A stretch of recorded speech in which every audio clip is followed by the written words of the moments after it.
Good morning, and welcome to the What Inspired Me Today podcast, a podcast created to inspire you to be the very best that you can be.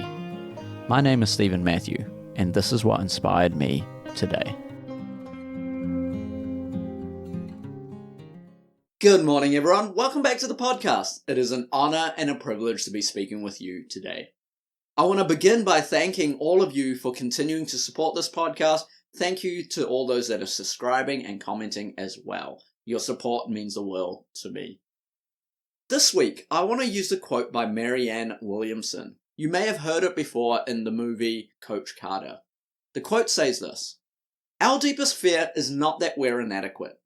Our deepest fear is that we're powerful beyond measure.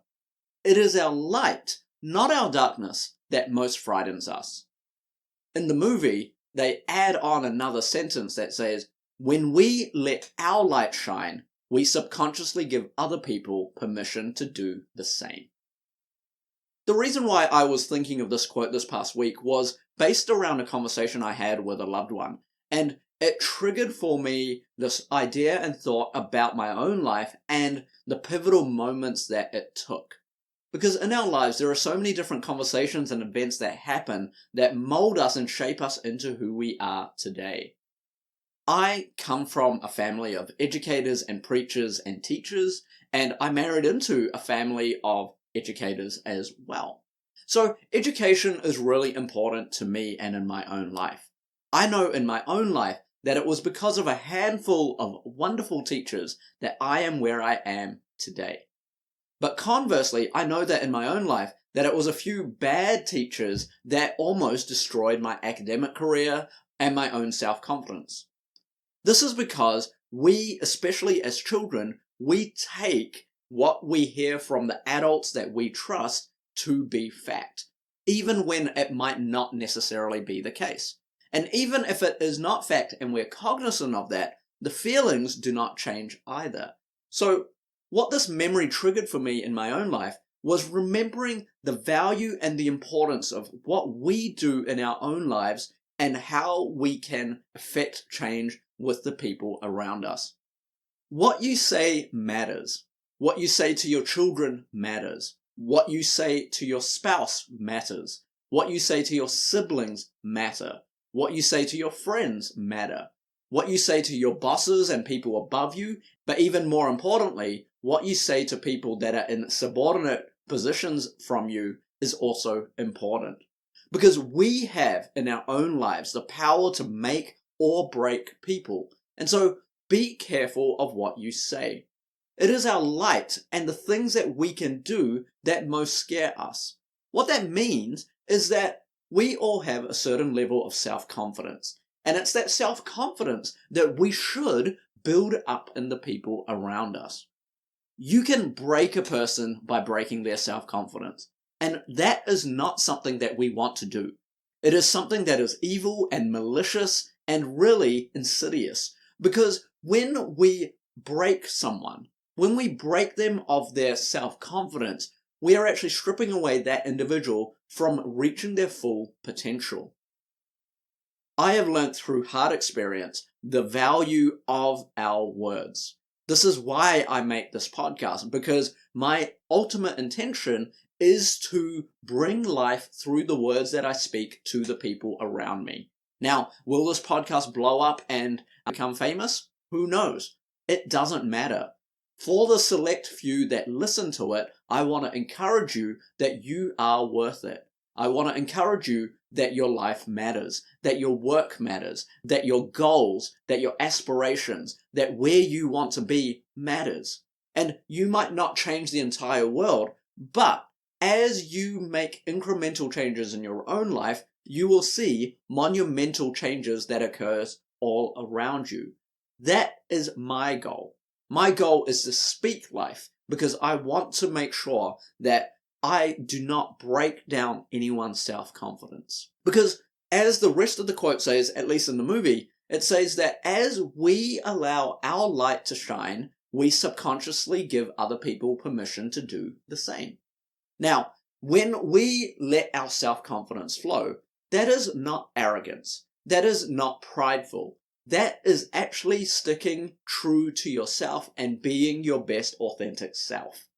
When you are authentic, people will naturally gravitate towards you. People will naturally listen to you. People will naturally come to you for advice and for your wisdom. Now, this is not to say that you have to be wise or anything, or that you have to be able to provide solutions to all their problems. No.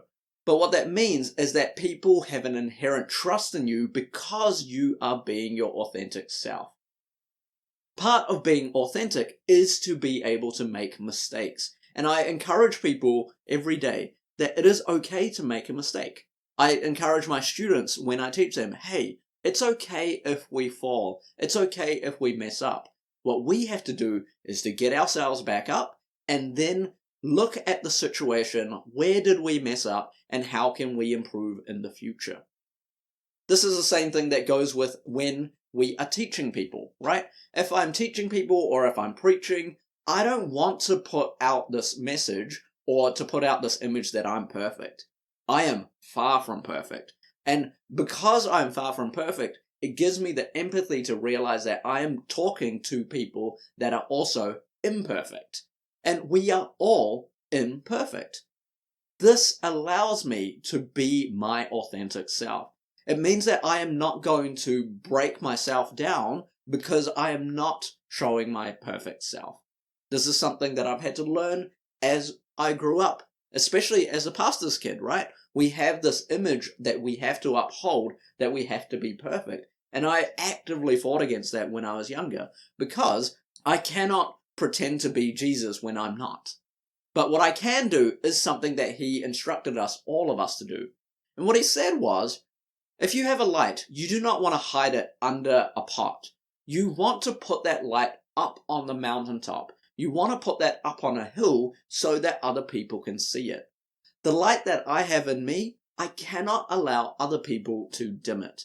And this is something that's difficult because when we think about our younger selves and we think about situations we've been in, maybe you heard someone say something bad about you. Maybe you have been bullied. Maybe you have had discrimination, or maybe you have been in situations where people have tried to verbally break you down, maybe physically, maybe emotionally. In our own ways, we have to learn to grapple with our past, but to also heal from it as well. The way to heal from that can take many forms. For some people, it might be through therapy. For other people, it might be through faith and through prayer. For other people, it might be through exercising and mindfulness and whatever techniques might work for you. But as we grapple with our past, we can then develop our future. I had to learn this in my own life, taking a very specific situation where someone I trusted and someone who should have given me all the support that they could did not. They questioned my character and they questioned my level of leadership, but I knew in myself that I cannot allow this person who has no control over my future to dictate who I am and where I am going to be. And so now I am in a position where I can influence other people. I am in a position where I can teach and I can encourage and I can give support as much as I can, not only to those that are above me in my leadership, but those that are also younger than myself or those that need support. Be the change that you want to see, as Gandhi said. We should all have a clarion call to make the world a better place. We cannot dim our own light to make sure that other people are pleased. We have to be our authentic self in order to ultimately help all of those around us. So here's what I want to encourage you today. Be your authentic self. Learn from your past mistakes and do not be afraid to make mistakes. Remember to encourage and uplift other people. As you do so, the rising tide lifts up all boats. As we encourage our family members, as we encourage our friends, as we encourage our colleagues, as we encourage those older than us and those that are younger than us, we are affecting change. Don't listen to the naysayers. If you know who you are inside, let that light shine forth. And as you shine your light forth, then other people will look at that, and subconsciously it gives them the permission to be their best self as well.